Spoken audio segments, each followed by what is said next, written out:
Bienvenue à Boundless Romance. Dans l'histoire d'aujourd'hui, j'étais seul sur mon anniversaire. Mon fils voisin s'est réveillé et a fait ceci. Ça a commencé sur l'un de ces soirées d'automne, où le ciel brillait dans une lumière d'ambre soufflée, comme si le soleil lui-même était en ligne, reluctant de laisser partir le jour. Tout à l'extérieur brillait avec cette haine de l'heure jaune, l'air sec et sec, profond avec le goût des feuilles tranchées et de la fumée de cheminée. J'avais juste terminé d'orer la dernière des mers potées sur mon front, ressentant l'escalade silencieuse de l'après-midi s'accrocher autour de moi, quand j'ai regardé en haut et l'ai vu. Ethan. Je l'avais connu depuis des années, bien sûr. C'était le fils de Carole. Carole, mon voisin de la rue. Elle et moi, on n'était pas proches, mais on avait cette amitié urbaine qui vient avec du sucre emprunté et des cartes d'anniversaire occasionnelles. Ethan avait toujours été une présence passante dans mon monde. Je le voyais de temps en temps, de retour pour des visites d'où il vivait maintenant. Je pense que c'était à Denver. Il m'a aidé avec son jardin de mer, où j'ai réparé quelque chose autour de sa porte. Un bruit casual, un sourire poli, puis il n'est plus là. Il était dans ses premiers 30 ans, peut-être au milieu des 30 ans maintenant. Je n'avais pas payé beaucoup d'attention. Pas vraiment, jusqu'à ce soir. Jusqu'à quelque chose du genre, un jour, la dernière lumière du jour qui s'est brûlée sur ses épaules, et comment il s'est déplacé avec une confiance lente, m'a fait prendre un deuxième regard. Carole m'a appelé plus tôt du jour, dans une petite panique. Quelque chose venait d'arriver au travail, un voyage de dernière minute, elle a dit. Pouvais-je garder un œil sur sa place pour le week-end? Rien de grand. Juste récupérer le mail, aurait ses plantes. J'avais fait ça auparavant, et ça a l'air assez simple. J'ai dit oui sans y penser. C'était mon anniversaire après tout, et je n'avais rien d'autre prévu. Les enfants étaient élevés, occupés de leur propre vie, et mon ex-mari était, heureusement, loin de l'image. Je n'attendais personne être là. Alors, quand je suis tombé sur la rue ce soir, et que j'ai vu une ombre se déplacer derrière la fenêtre, j'ai arrêté. Une personne grande s'est passée à travers la fenêtre de l'habitacle et a disparu de vue. Pour un instant, je me suis posé froide. Carole n'avait pas mentionné personne restant à son endroit. J'ai tapé. Quand la porte s'est ouverte, il était lundi.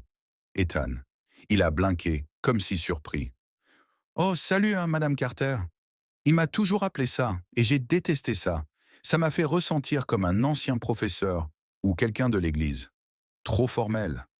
«Salut, Ethan», j'ai dit avec un sourire doux. «Votre mère m'a demandé d'arrêter. Je ne savais pas qu'il y avait quelqu'un bas.» Il a cassé le dos de son cou, un regard d'oiseau traversant son visage. «Oui, elle m'a appelé à la dernière minute. Je vais rester ici ce week-end, juste en gardant un œil sur les choses pendant qu'elle est dehors.» «Ah», j'ai répondu, en repartant légèrement. «Eh bien, vous ne m'avez pas effrayé. Vous m'avez juste attrapé par surprise. Je devais avoir quitté. Plus ça aurait heurté la chose du voisin de confirmer que la maison heurtait bien, dire au revoir, retourner la maison. Mais quelque chose a gardé mes pieds plantés. Peut-être que c'était la façon dont l'ombre douce de son visage avait formé son visage, ou le fait qu'il m'a regardé, non pas avec un désintérêt poli, mais avec quelque chose d'autre, une curiosité silencieuse. «Ah, t'aimerais venir pour un moment?» «Ah», il m'a demandé. J'étais juste en train de faire du thé ou quelque chose de plus fort. J'ai hésité. J'avais devenu habitué, au cours des années, à décliner des invitations comme celle-ci. J'avais construit prudemment un monde de solitude, prédicible, calme, sûr. Mais quelque chose à l'intérieur de moi, quelque chose caché et longuement ignoré, a dit oui. «Ah, bien, ah», j'ai dit, et je suis entré à l'intérieur. La maison a l'air d'un détergent de cidre et de la verdure. Propre, chaud, familier. La fenêtre de l'avant a été cassée suffisamment pour laisser entrer l'air de la nuit. Une mélodie douce a été jouée d'un haut-parleur, acoustique, lent, gentil. J'ai assis sur le bord de la couche pendant que Ethan s'est déplacé dans la cuisine. Son présence a rempli l'espace, ce qui n'est pas trop agréable, mais confortable. J'ai pris les environnements, les photos de la vieille famille, le décor nouveau que sa mère avait ajouté au cours des années, et les touches fraîches qui ont indiqué à Ethan lui-même qu'il était là maintenant. Il est revenu avec 2 glaces de vin rouge. «Ah, j'ai pensé que ce serait mieux que du thé.» «Ah», a dit en me donnant un verre. J'ai souri. «Salut!» Ah! Nous avons cliqué à nos tassés, les verres, et avons pris notre premier sip. Le vin a été brun, lisse, suffisamment pour tirer l'écart de l'étrange de l'instant. Au début, nous avons parlé des choses à l'esprit, son travail à Denver, comment Carole s'est passée, le discours des voisins. Mais au moment où les minutes se sont transformées en heures, la conversation a changé. Il m'a posé des questions. Pas seulement des questions sur le niveau de la surface, mais des vraies. Il m'a posé des questions sur mes jours de soins, mon jardin, la façon dont la maison se sentait trop grande et trop silencieuse maintenant que les enfants étaient répartis. Je lui ai dit des choses que je n'avais pas dit en anglais pendant des années. Il m'a écouté, vraiment écouté.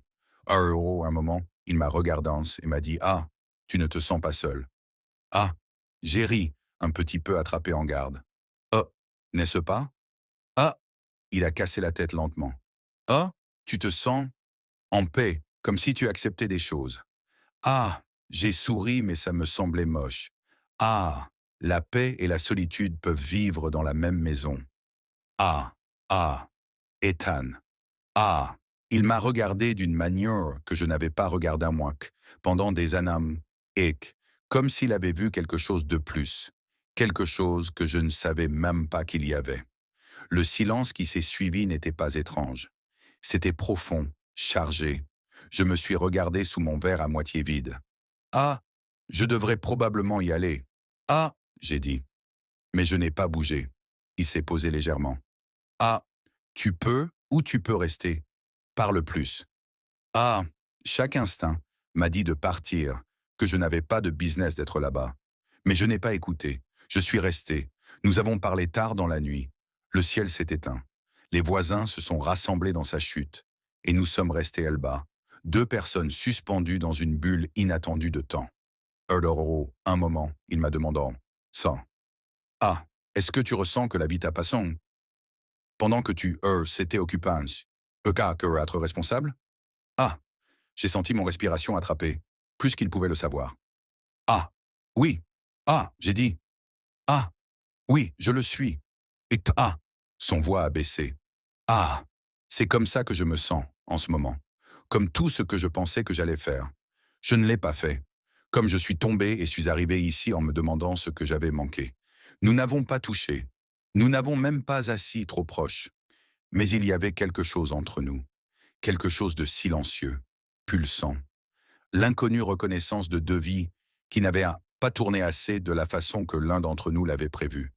Il m'a demandé « Est-ce que tu penses que c'est trop tard pour repartir ?» Ah, je n'ai pas la réponse, mais je suis resté. Et ça a signifié quelque chose. Le lendemain matin, je me suis réveillé dans mon propre lit, les lumières légères circulant à travers les fenêtres. Pour un instant, je me demandais si c'était tout un rêve, la conversation, la chaleur, la proximité. Mais ce n'était pas le cas. Rien d'inapproprié s'est passé. Aucune frontière se sont croisées. Mais quelque chose s'est changé en moi. Il m'a fait sentir vu, entendu, noté, et je n'avais pas réalisé combien j'avais oublié ça. Au midi, j'avais convaincu moi-même que c'était juste un instant, rien d'autre. Peut-être que le vin avait rendu le sentiment plus profond que ce qu'il était. Mais alors, à environ 3 heures du matin, j'ai encore entendu son voix. « Ah, hey Linda !» Ah, je me suis réveillé. Il se trouvait à l'étage de mon jardin, ses mains dans ses poches, une expression douce sur son visage. « Ah, je t'ai apporté ton sac au café. Ah !»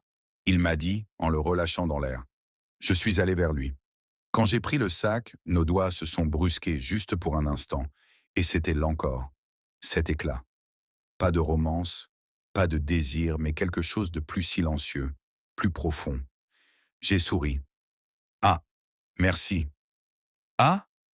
Il a souri. Ça s'est passé. Je ne l'avais pas rêvé non plus. Je pourrais avoir dit au revoir. Je lui ai laissé marcher à travers la rue. Mais au lieu de ça, j'ai demandé « Est-ce que tu as faim ?»« Ah ?» Il a éteint les yeux, souriant. « Ah, est-ce que tu m'invites au déjeuner, Madame Carter ?»« Ah ?» J'ai tourné les yeux. « Ah ?» Arrête de me dire ça. « Ah ?» Eh oui. « Ah ?» Allez, j'ai déjà fait trop de salade de poulet. Ah, et juste comme heureux au revoir, le rythme de ma vie silencieuse a changé encore.